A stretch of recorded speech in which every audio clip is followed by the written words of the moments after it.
So how'd you get into cannabis sales?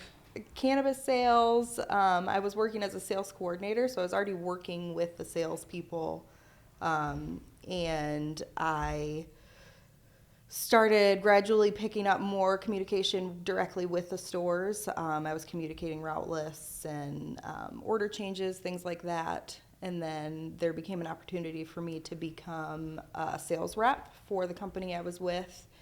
And with some pushing from my supervisor at the time, letting me know that he believed in me and that I could do it. I took that role and kind of grew into that space. There was intention of having other reps, but I ended up being the sole rep for the company that I was working for just under a year, and growing that business pretty substantially with the market compression. Unfortunately, they decided to pull out of the Michigan market. So I started looking around for new opportunities, and I met you and some other people here at Left Coast and Heritage, and it just seemed like a good fit. You guys are good people. It's a smaller company. You don't have, aspirations of interstellar domination.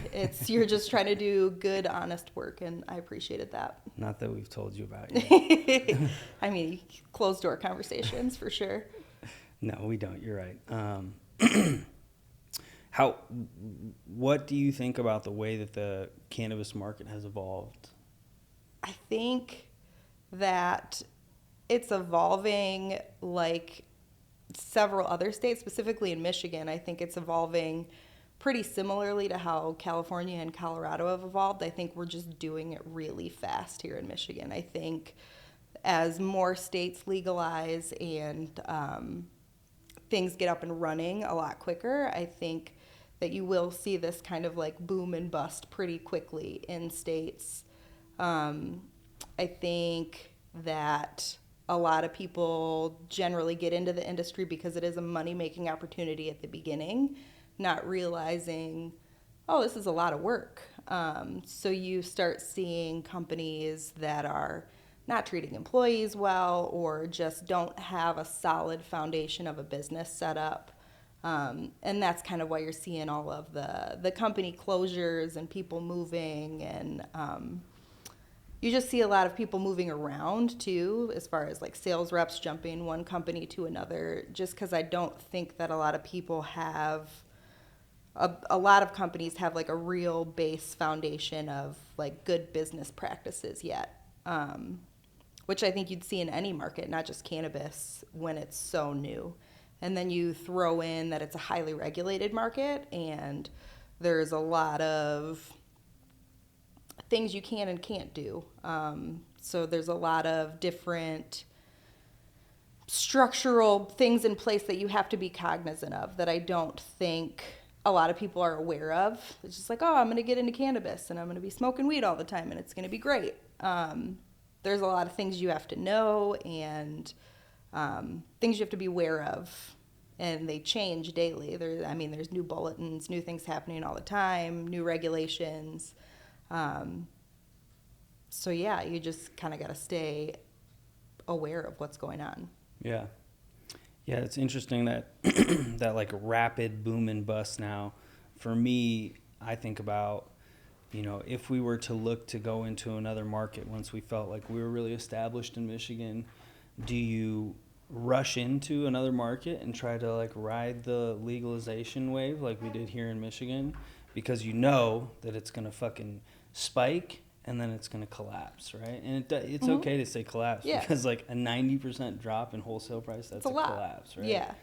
So I always think about, is it better to try to get in early and ride that wave, or do you wait and come and scoop up the broken pieces from other people? And I think you could look at it both ways. I think that getting in from early point is beneficial in a lot of ways. Like, you do get to participate in that boom at the beginning, but I think you have to be realistic with your expectations of how long that can possibly last. I don't think you can build a business on those boom prices. I think you should always be planning for the commodification of cannabis, Eventually, it will be federally legal, and we will be able to potentially move things across state lines. So you have to look at it as a business opportunity as a whole. I think you have to plan for when the market compresses,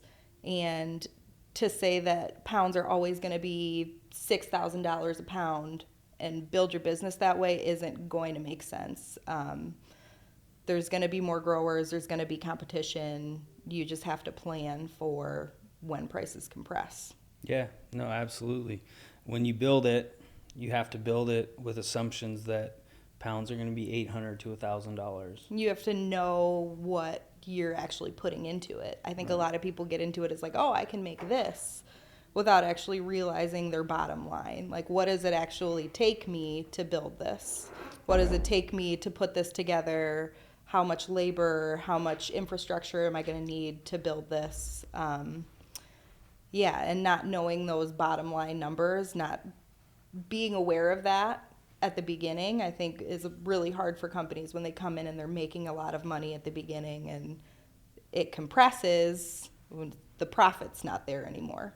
Yeah. You still are running a business, you're still employing people, you're still doing positive things. But if you're not getting rich, I think some people just don't want that. So Yeah, no, you're absolutely right. And that sprint in the beginning is really what fucks a lot of people up, because it's really difficult to build the structure of a profitable long-term enterprise when you're just like adding pieces to your business constantly. You don't have the time to set things up properly and let them stabilize and let them become profitable and let them evolve. This is not like an organic growth business. This is like a business on steroids. It's a full startup. I mean, you're doing everything all at once as fast as you possibly can, changing with regulations, and the second it goes from medical to recreational, everything changes. So to go back to your question about what would you do getting into other states, do you go in the beginning or do you wait and kind of pick up the pieces? I think if you go in the beginning, you just have to be realistic about what your expectations are, because there will be a collapse, or not a collapse, or a constriction, and it will get to a place where we are now here in Michigan. Yeah. No, I completely agree with that. So the market has evolved here in Michigan like really quickly. Have you seen the consumers evolve as quickly? I think so. I think that the consumer is still kind of like in its infancy here in Michigan, though. We're still very much looking for sativas and indicas when we know that's not necessarily what we should be talking about. You still have your people coming into dispensaries saying, what's your highest, as far as THC percentage, when we know that that's not really what should be driving the conversations. But I think that more and more people are doing the research and learning about what they like, and that comes from just having things available for them to try. It's not, I have this one person I get it from that only has this strain right now. You have a plethora of options available to you when you go into a dispensary, and you can try different things, and your bud tender can lead you to try different things. So yeah, it's a lot easier to learn about now. Things are much more in the open than they used to be. Even just Googling things, you can learn a lot. So I think the customer is maturing. I don't think we're, connoisseur level in every way yet. Yeah, I would tend to agree with that. I think that the market in Michigan evolved really quickly due to the state not controlling how many licenses they gave out, like removing the financial requirements for licensing, which they had when we originally applied. They dropped those after like 6 months, and then they cut the licensing cost in half. And so that just created this flood of people, and I think the consumers are obviously benefiting from that. But I think that they are kind of evolving behind the market a little bit, right? Because distillate pens are still huge, right? Mm-hmm. And there's just a lot of cheap, shitty products on the market. and people are buying them and smoking them because they're cheap and shitty. So what I think about in my head all the time is like, are people always going to do that here? Or are people going to get to a place where they want those cannabis-derived terpenes if they're going to smoke a distillate product? Or, are they going to move into the live space and start getting into the resins and rosins, and the gummies that have resin and rosin in them? Or is this always going to be like a really heavy distillate, inexpensive, large quantity state? I think you gotta kind of look at it like the liquor and beer market as well. I mean, you still are gonna have a lot of people that are looking for cheap, affordable products that get them where they're trying to go. Things will progress, and you'll have people that maybe didn't have a lot of money when they started smoking or trying cannabis that have more money, they get a little bit older, they want to try some new things, and they're realizing that they're having better experiences with live resin products or some other products instead of just distillate pens. So I think it'll progress that way, but you're still always going to have those like budget conscious people that don't really care. They just want that pen. They want it with them wherever they're going, and they want to pay as little as possible for it. So I think it'll progress, but I still think that a good portion of the market is going to be those budget products. Yeah, I totally agree, and I like that you made that comparison because that's literally how I have thought about it and talked about it, like in our board meetings. I think this is like a Bud Light state, you know? Yeah. And there's nothing wrong with it. I mean, I haven't had a drink in 11 years, but all I used to drink was Bud Light and Coors Light. Uh-huh. And so we just have to plan accordingly, right? Like, we're never going to sell as much Factor as we do Caddy, right? Right. Because that's just a niche market in this state, Sure. right? The high-end live products. Yeah. I mean, if you walk into a store and you've got a certain amount of money to spend, it doesn't matter how much better a certain product is. If it's out of your price range, it's still out of your price range. Right. So the market compression has been good, putting a lot of those like higher value products in people's price ranges again. But still, I think, it's a Bud Light state. If I'm floating down the river, I'm probably going to be drinking Bud Lights or Coors Lights. I'm not going to be, pounding all days or something. Well, I probably would be pounding all days, but, Two Hearteds or, Natty Light. Yeah, absolutely. What do you see as like an underserved segment of the market? I definitely think women are an underserved segment of the market, which is why I love that you have already had a conversation with Madison, and Layla Rowe is something that we're working towards as far as products developed with women in mind. I think there's a lot of like heady boy culture and just like loud in your face cannabis marketing, which is fine, and women can appreciate that too. But there's something to be said for like having something a little softer, having something that I know someone thought about me when they created. So I think women are definitely an underserved portion of the market. And like, I was super intimidated to get into cannabis, and it took a lot of convincing from some people in my life when I was dealing with postpartum depression and anxiety that that's something you should try.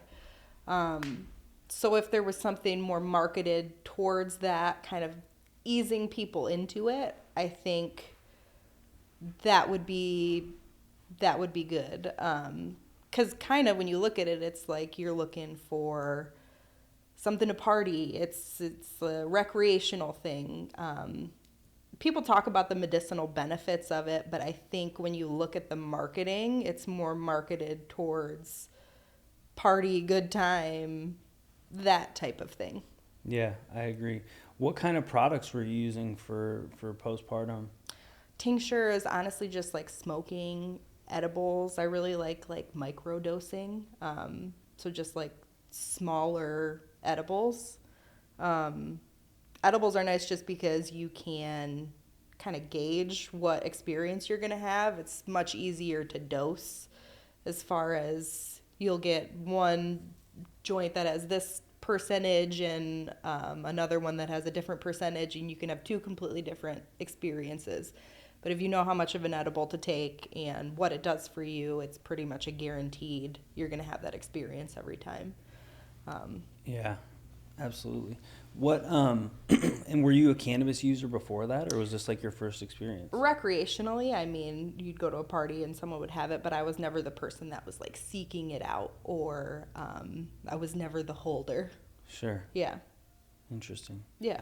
Very interesting. I agree. I really like this. I love the Le Leroux concept. I totally see that women, women in cannabis are very underserved in the market, and so I'm hoping that, we can make some traction rolling out Le Leroux. Obviously, the stuff that we're launching with our, balms and topicals. What products are there? Products that women prefer, or is it really just the packaging? I don't think that, I think women just want good products, but we also want to be considered when products are being made. I don't think it's necessarily anything different than what men would consume. I don't think it's only packaging either. It's just having women in mind when creating those products. Right. Like, do you as a woman prefer like a smaller joint than like, a full gram? Or? I don't think that because I'm a woman it's that way. I think I know my personal tolerance is lower than a lot of people, so I personally prefer a smaller joint. Right. But I know women that could house a whole one and be completely fine. I sure do too. So I don't think it's necessarily that. I think it's a good question. Something to think about for sure. What's your approach, right? We have a very saturated market here. There's a ton of companies, a ton of brands. How are you approaching retailers and getting into those stores? I think just connecting on a personal level is always my go-to. They're just receiving hundreds of calls, texts, emails all the time. So I think anything you can do to set yourself apart as a human is huge. When you're just constantly emailing someone, it's very easy to forget about them. If you're able to, get in front of someone and buy somebody a cup of coffee, or have a connection on a personal level, even outside of cannabis. If I can talk to somebody about, oh, you're a parent, I'm a parent too. Getting any type of personal connection is huge. Just remembering that everyone is a human and trying to find the human in people. Yeah, I love that you said that, and I remember discussing it with you, and one of the reasons that I was interested in working with you is because I have always believed in relationship-based selling, right? People do business with people that they like. They do business with their friends. And I never liked the hard closing, cheesy sales tactics. And that's actually how I was trained early in my career, was, hard closing. And it was really uncomfortable for me. Yeah. And after, a year of doing it, I developed my own techniques, right? Because it didn't feel good. And so I truly believe that in a saturated market like this, the only way that you're going to get in there and make traction is to build relationships with these people so that they like you, right? Yeah. And I come at everything from a customer service standpoint too. Is at the end of the day, people just want to be taken care of. If someone calls me and asks me for something, me saying, oh, that's not my job, or I can't really take care of that for you, isn't what they want to hear. Even if I don't know the answer, I'm going to find that answer out for you. Just making sure people are taken care of, and I don't ever want to force someone to bring something into their store that they don't believe is the best thing for them, or I don't believe is the best thing for them. It's a relationship both ways, built on trust, so I have to be taking care of them and vice versa. Yeah, absolutely. I'll get the oil changed on your car if I need to, man. Come on, what is it going to take? Right. Um, do you bring the same offering into each retailer that you go and see, or do you kind of tailor your offering based on that store, the demographic in that community? I'll definitely tailor it. I mean, it all starts at the same place, but after you have some conversations with people and they say, "Oh, I don't do the topicals and tinctures here; they just don't do well for me." It's a sign that you're not listening if you continue offering those things or not taking what they're saying seriously. If they're saying that they're really only looking for value items and then you continue to push your high dollar items on them, that's another reason that they just might not answer your call the next time. They didn't want to have that conversation. That's not what they were there to talk about. So yeah, I definitely tailor my offerings depending on who I'm talking to. I try to look at menus and see where our products would fit. Make sure that it's not just directly competing with something that they personally are producing. And if it is directly competing, where could we position ourselves in that store so that those products can stand side by side and not hinder each other's sales? Yeah, absolutely. I think that's a great approach. I just lost my train of thought. Son of a bitch. Choo choo. It's a wild, we don't have a wild story. What's Oh, the I wildest got sales it. story you, craziest story you ever got from this business? I don't have a lot of those. Well, funny, quirky, humorous, something that would make a sound. What do you think is what do you see as the biggest mistake that salespeople are making in this market right now? Not following through. I feel like I've gotten a lot more experience with just like brokers and that type of thing from this business. Previously, I was only selling like prepackaged goods, but there's a lot more bulk and things moving through our business. So I've kind of seen another side of the business as far as brokers and different services that you can use. I think the more people that I'm dealing with, the more I'm realizing it's like you can have great conversations, but it's the action behind that that really makes the difference. And if you're having a conversation with somebody, oh, I'm going to order, I'm going to do this, I'm going to do that, and then it doesn't happen, that trust level starts to go down. So you stop trusting that person, and that's not going to be the person you call when you're in a jam the next time. So just the follow through. And I think that's part of the industry being so new. There is still a decent amount of unprofessionalism in this industry, or people moving around, not great communication between people when they're changing positions or they've left the company. You don't know they've left the company, things like that. Yeah, follow through is huge.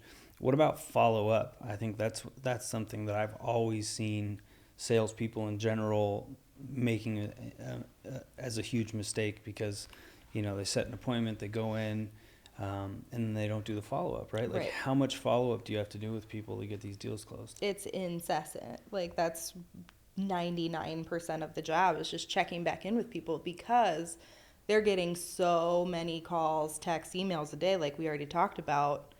If you're not one of those, if you're not getting in front of them again, it's so easy for them to forget about you. So, yeah, I think follow up is huge. I think it's the main part of the job. Yeah. And timing has a lot to do with this, right? Because you may approach a store a day after they just restock their inventory, right? Yep. And so how important is your timing? Timing ties into follow-up, right? Is there stuff that you work into your process that takes into account, their ordering cadence and... Absolutely, and it's different for each store. I mean, there's different buyers that work different schedules. Some buyers don't actually sit in stores, they sit in offices outside of stores. So you have to kind of approach each individual situation differently. I used to work with a buyer frequently that would place orders on Sunday afternoon. And it's not super fun to be working on a Sunday afternoon, but he was consistent. And every Sunday afternoon, we would have a conversation and he would place an order. And just kind of adjusting your expectations and when you follow up for that. It's like I'd send a fresh menu at the end of the day on Friday. So he had the freshest menu for when he was ready to order on Sunday.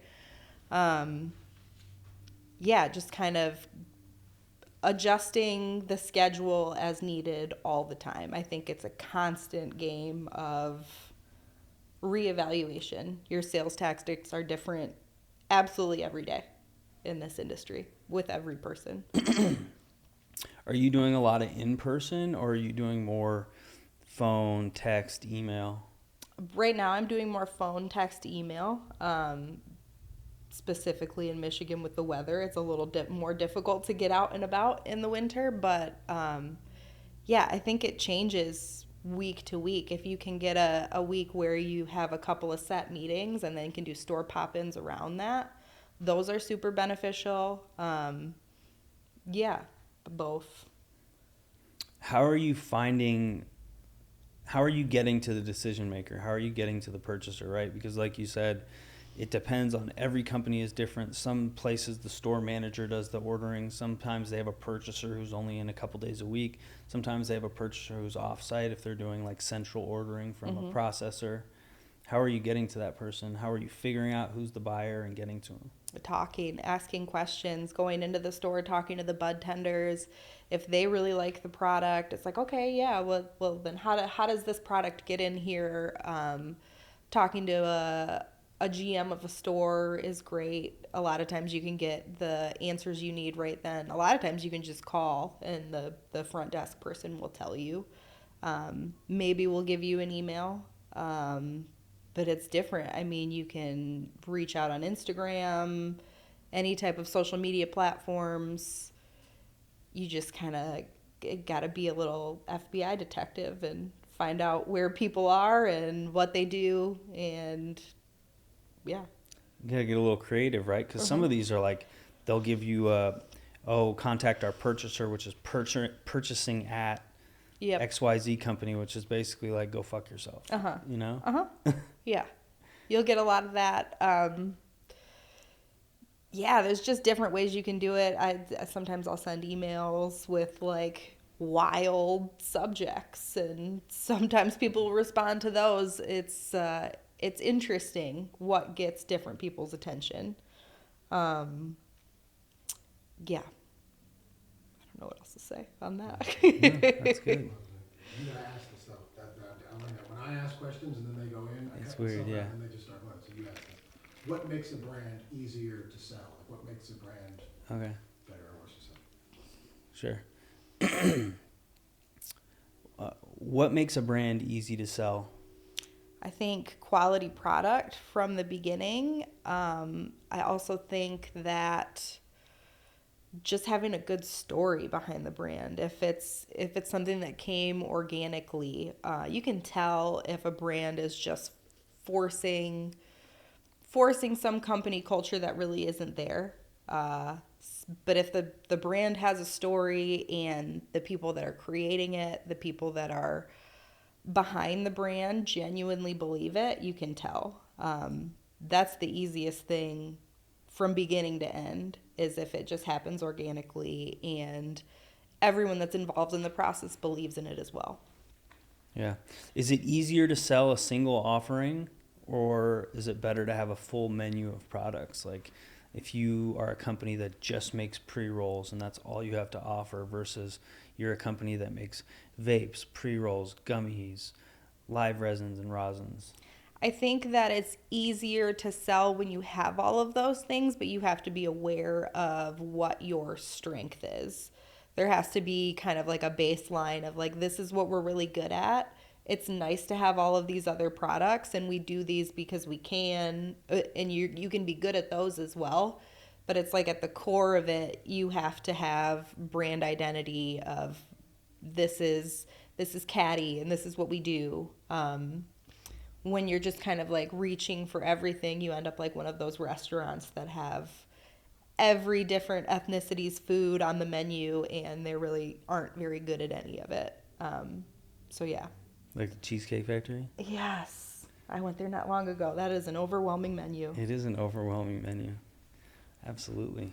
What do you think about the retail models in Michigan, right? You've been in a lot of stores.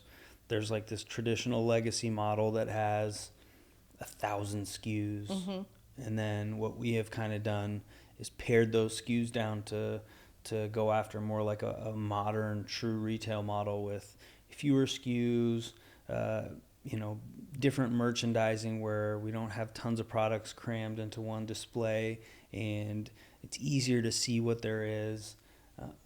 What do you think is a better model for Michigan? I think that's exactly like we were just talking about the Cheesecake Factory. I mean, when you go in to a store, and it's one thing when you know what you want, but if you're going in to shop and there's all of these options thrown at you, and you maybe don't get the most helpful person behind the counter that day that wants to talk to you about what the benefits and possibilities are with what you're choosing, having that many options is just overwhelming, and I don't think people want that. So I think definitely paring down the amount of products you have on the shelf is a wonderful thing to do. You still have to have that selection, though. People want choices, they want variety, but when you have 45 different pre-rolls, it's like, where do you even begin, you know? Yeah, 100%. I agree, and I certainly believe in the retail model that we're using. I've just been wondering lately, based on the consumer in Michigan, if the traditional legacy model, because people are going back to deli style, Yeah. and this market is supposed to be evolving into a true CPG market, and I'm seeing retailers devolve into deli style and 1,500 SKUs, I think that's just kind of like people grasping at anything possible to make it work right now. And I think a lot of people are doing that, just kind of scrambling and, leaving the business plan that they did have completely in the dust, which is something to be said for being flexible and being able to try new things. But when you look at it, is that really what the consumer wants? It's hard to say. Yeah, I agree. Well, this has been enlightening. I really appreciate you coming by. Thank you. Thank you for having me. Crushed it. All right.